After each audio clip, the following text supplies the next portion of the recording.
ஓம் நமச்சிவாய சிவாய நம. அனைத்து தமிழ் உள்ளங்களுக்கும் கனிவான வணக்கங்கள். ஜோதிட சாஸ்திரம் 27 நட்சத்திரங்களையும் 12 ராசிகளையும் நவ கிரகங்களையும் அடிப்படையாக கொண்டுதான் இயங்கி வருகின்றன.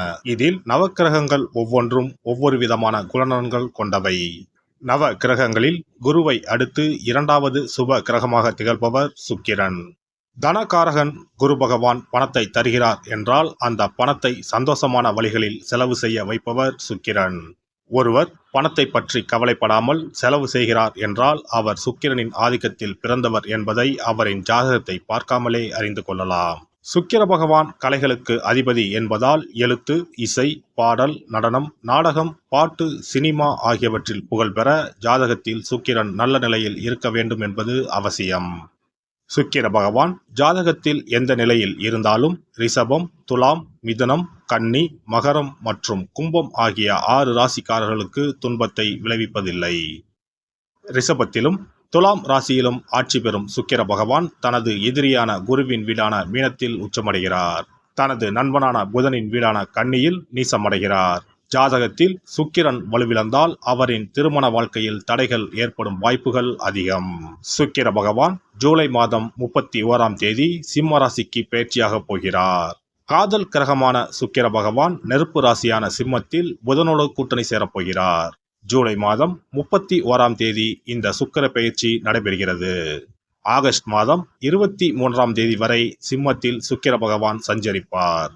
சுக்கிர பகவான் ஜூலை மாதம் இறுதியில் சிம்ம ராசியில் நுழைந்து புதனுடன் இணைய இருப்பதால் லட்சுமி நாராயண ராஜயோகம் உருவாகும். மேலும் ஆகஸ்ட் மாத மத்தியில் சூரியனும் சிம்ம ராசிக்கு வருவதால் சுக்கிராதித்ய ராஜயோகம் உருவாகும்.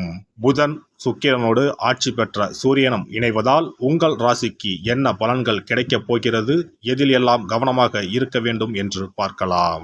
உங்கள் வாழ்வில் வளமும் நலமும் செல்வ செழிப்பும் பெற்று வாழ்வின் உயரிய நிலையை அடைய எல்லாம் வல்ல எம்பெருமானை வேண்டி விரும்பி கேட்டுக்கொள்கிறேன்.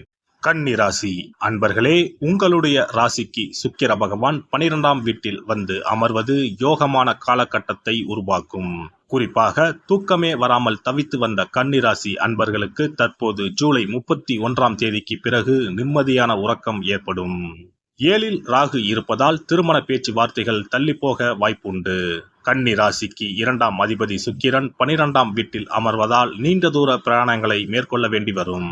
சில சமயங்களில் வேலை நிமித்தமாக குடும்பத்தை விட்டு பிரியவும் வாய்ப்புகள் உண்டு. ஆனால் அது தற்காலிக பிரிவாகத்தான் இருக்குமே தவிர நிரந்தர பிரிவாக இருக்காது. சக ஊழியர்கள் உங்களிடம் மரியாதையாக நடந்து கொள்வார்கள். அரசாங்க காரியங்கள் அனுகூலமாக முடியும். தந்தையுடன் இருந்து வந்த கருத்து வேறுபாடுகள் நீங்கும். தந்தையிடம் எதிர்பார்த்த உதவிகள் கிடைக்கும். பிதிர்வழி சொத்தில் இருந்த பிரச்சனைகள் சுமூகமாக முடியும். சிலருக்கு பழைய வாகனத்தை மாற்றிவிட்டு புதிய வாகனம் வாங்கும் வாய்ப்புகள் உண்டு. குடும்பத்தில் சுப நிகழ்ச்சிகள் நடைபெறும். பணப்புழக்கம் அதிகரிக்கும். சிலருக்கு விலை உயர்ந்த ஆடை ஆபரணங்கள் வாங்கும் யோகம் உண்டாகும். பிள்ளைகளால் மகிழ்ச்சியும் பெருமையும் உண்டாகும். கணவன் மனைவிக்கு இடையில் அந்யோன்யம் அதிகரிக்கும். பிரிந்திருந்த கணவன் மனைவி ஒன்று சேர்வதற்கான சந்தர்ப்பம் ஏற்படும். குடும்பத்துடன் ஆன்மீக சுற்றுலா சென்று வர வாய்ப்புகள் அமையும். பணியாளர்கள் வேலையில் கவனமாக இருக்கவும். பிரச்சனைகள் வந்தாலும் இருக்கும் இடம் தெரியாமல் போகும். சிலருக்கு உன்னதமான பலன்கள் ஏற்படும். எதிலும் வெற்றி காணலாம். எதிர்பார்த்த சலுகைகள் கிடைக்கும். சக ஊழியர்கள் மிகவும் ஆதரவுடன் இருப்பர். கோரிக்கைகள் நிறைவேறும். தொழிலதிபர்கள் வியாபாரிகளுக்கு தொழிலில் அபிவிருத்தி உண்டாகும். வியாபாரத்தில் சாமர்த்தியமாக செயல்பட்டு நெருக்கடிகளை சமாளிப்பீர்கள். அரசு வகையில் எதிர்பார்த்த சலுகைகள் கிடைக்கும். விற்பனையும் லாபமும் கூடுதலாக இருக்கும். பற்றும் வரவும் சுமூகமாக நடைபெறும். குடும்பத்தை நிர்வகிக்கும் பெண்மணிகளுக்கு பிரச்சனைகள் எதுவும் இருக்காது. தேவையான பணம் கிடைக்கும். உறவினர்களிடம் மதிப்பும் மரியாதையும் அதிகரிக்கும். வேலைக்கு செல்லும் பெண்மணிகளுக்கு மேல் அதிகாரிகளின் பாராட்டுகள் கிடைக்கும். சுக்கிர பகவானின் அருளை பெற கும்பகோணம் அருகே இருக்கும் சுக்கிரனுக்கு உரிய ஸ்தலமான கஞ்சனூர் சென்று வழிபட்டால் சிறப்பான பலன்களை பெறலாம். சென்னையில் இருப்பவர்கள் மாங்காட்டில் இருக்கும் வெள்ளீஸ்வரர் கோவிலுக்கோ மயிலாப்பூரில் இருக்கும் வெள்ளீஸ்வரர் கோவிலுக்கோ சென்று வழிபட்டால் சிறப்பான பலன்களை பெறலாம். இனி சுக்கிர பகவானின் அருளை முழுமையாக பெற வெள்ளிக்கிழமையில் செய்ய வேண்டிய வழிபாடு என்ன என்பதனை பற்றி காண்போம். வெள்ளிக்கிழமை என்பது தெய்வ வழிபாட்டிற்கு உரிய நாளாகும். அதிலும் குறிப்பாக மகாலட்சுமியை வழிபடுவதற்கு சிறப்பான கிழமையாக கருதப்படுகிறது. நமக்கு செல்வத்தை வாரி வழங்கக்கூடிய மகாலட்சுமி தேவியும் குபேரனும் நம்முடைய பூர்வ ஜென்ம கர்ம வினைக்கு ஏற்ப பலாபலன்களை கொடுக்கிறார்கள். அதை அனுபவிக்க செய்யும் பொறுப்பு சுக்கிர பகவான் பார்த்துக் கொள்கிறார். ஒருவர் செல்வந்தராக இருப்பதற்கு ஜாதகத்தில் சுக்கிரன் அருள் கட்டாயம் இருக்க வேண்டும். சுக்கிரனுடைய அருள் பெற வெள்ளிக்கிழமையில் சுக்கிரஹோரை வரும் நேரத்தில் இவ்வாறு வழிபாடு செய்தால் சுபபோக வாழ்க்கையை அனுபவிக்க முடியும். ஒருவருடைய ஜாதகத்தில் சுக்கிரன் நீச்சம் பெற்றால் உடல் ரீதியான ஆரோக்கிய ரீதியான பாதிப்புகள் ஏற்படும். சொத்து சுகங்கள் எவ்வளவு இருந்தாலும் அதை முழுமையாக அனுபவிக்க முடியாமல் செய்துவிடும். பெரிய பெரிய பணக்காரர்களை எடுத்துக்கொண்டால் அவர்களிடம் எவ்வளவு காசு கொட்டி கிடந்தாலும் சுக்கிர தசை இல்லை என்றால் அவ்வளவு பணமும் வீண் விரயமாகத்தான் போகும். குறிப்பாக மருத்துவ செலவுகள் செய்தே சொத்துக்கள் அழியும் நிலை வரும். இதற்கு சுக்கிர பகவானுடைய வழிபாடு நல்ல ஒரு பலனை கொடுக்கும்.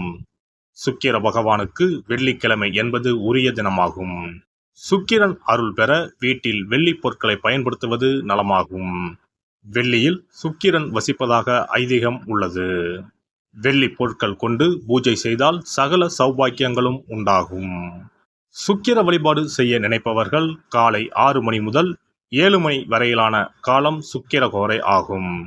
அதனை தவறவிட்டால் மதியம் 1 மணி முதல் 2 மணி வரை சுக்கிரஹோரை நிகழ்கின்றது. அதையும் தவறவிட்டால் இரவு 8 மணி முதல் 9 மணி வரையிலான சுக்கிரஹோரை நேரத்தில் வழிபாடுகள் செய்து பயன்பெறலாம். இவற்றில் காலை 6 மணி முதல் 7 மணி வரையிலான முதல் சுக்கிரஹோரையில் சுக்கிர வழிபாடு செய்வது சிறப்பான பலன்களை கொடுக்கும். காலை முதல் மாலை வரை உபவாசம் இருந்து சுக்கிர பகவானுக்கு உரிய காயத்ரி மந்திரத்தை உச்சரித்து கல்கண்டு சேர்த்த சர்க்கரை பொங்கலை நைவேத்தியம் படைத்து வெள்ளை நிற பூக்களால் அர்ச்சனை செய்ய வேண்டும். சுக்கிர தசை நடப்பவர்களும் சுக்கிரன் நீச்சம் பெற்ற ஜாதகக்காரர்களும் இந்த வழிபாடு செய்வது சிறப்பான பலன்களை கொடுக்கும். சுக்கிர தசை நடக்கும் பொழுது சுக்கிர வழிபாடு செய்து வர வருமானத்தை சுகமான வாழ்க்கை வாழ்வதற்கு உரிய வகையில் பயணிக்க செய்யும். வீடு நிலம் வாங்குவது, ஆடம்பர பொருட்கள் சொத்துக்கள் போன்றவற்றை வாங்க வைக்கும். அதுவே சுக்கிரன் நீசம் பெற்ற காலத்தில் இந்த வழிபாடு செய்பவர்களுக்கு வீண் விரயங்கள் இல்லாமல் ஓரளவிற்கு வறுமையிலிருந்து பிழைக்கச் செய்யும். வெள்ளிக்கிழமையில் நவக்கிரக கோவிலுக்கு சென்று சுக்கிர பகவானுக்கு வெள்ளை வஸ்திரம் சாற்றி வழிபாடு செய்யலாம். வெள்ளை நிற நைவேத்தியங்கள் தயார் செய்து கோவிலில் வரும் பக்தர்களுக்கு தானம் செய்யலாம். இவ்வாறு செய்து வர சுக்கிரனின் முழு அருளும் கிடைக்கப் பெற்று வாழ்வில் உயரிய நிலையை அடைவீர்கள். எல்லாம் வல்ல இறையருளால் நீங்களும் உங்கள் அன்பு குடும்பமும் உடல் நலம், நீலாயுள், நிறை செல்வம், உயர் புகழ், மெய்ஞானம் ஓங்கி வாழ்க வளமுடன். இந்த வீடியோ பதிவு உங்களுக்கு பிடித்திருந்தால் லைக் பண்ணுங்க, கமெண்ட் பண்ணுங்க, ஷேர் பண்ணுங்க, மறக்காம சப்ஸ்கிரைப் பண்ணுங்க, பக்கத்துல இருக்கிற பெல் பட்டனை கிளிக் பண்ணுங்க. நன்றி, வணக்கம். ஓம் நமச்சிவாய. சிவாய நம.